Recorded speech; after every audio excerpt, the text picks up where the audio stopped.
अपनी ही बातों में फंस गए एनसीपी प्रमुख शरद पवार।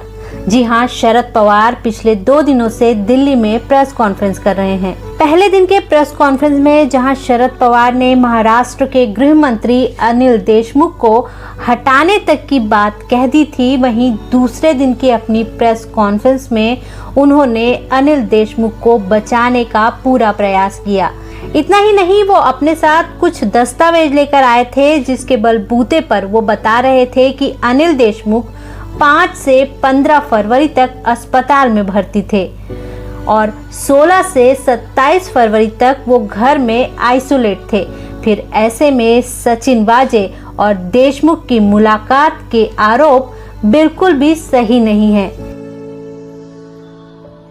अभी शरद पवार की प्रेस कॉन्फ्रेंस खत्म भी नहीं हुई थी कि बीजेपी के अमित मालवीय ने एक पोस्ट किया और उसमें ये बताया कि 28 तारीख को गृह मंत्री अनिल देशमुख ने प्रेस कॉन्फ्रेंस की थी और उसकी पोस्ट खुद ट्विटर पर डाली थी।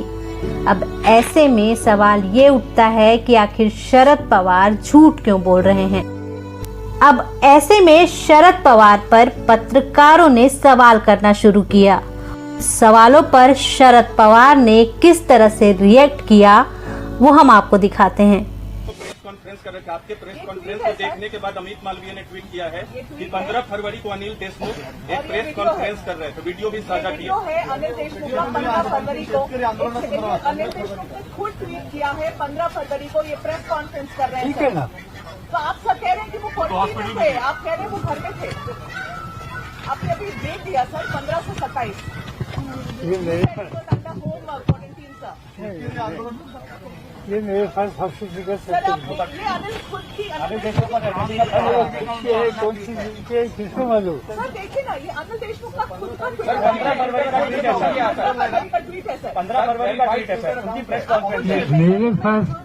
मेरे पास 15 फरवरी का सर्टिफिकेट है।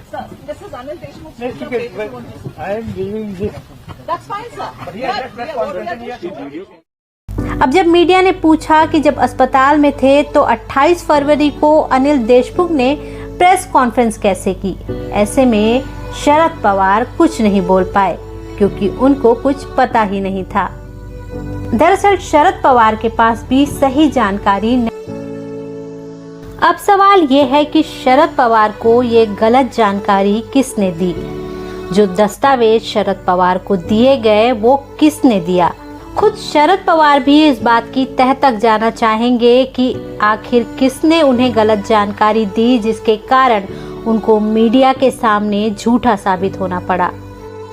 पर जिस तरह से शरद पवार से आज की प्रेस कॉन्फ्रेंस में पत्रकारों ने सवाल किए और शरद पवार को चुप हो जाना पड़ा, ऐसा शरद पवार के साथ कभी कभी ही होता है। दर्श मीडिया की रिपोर्ट।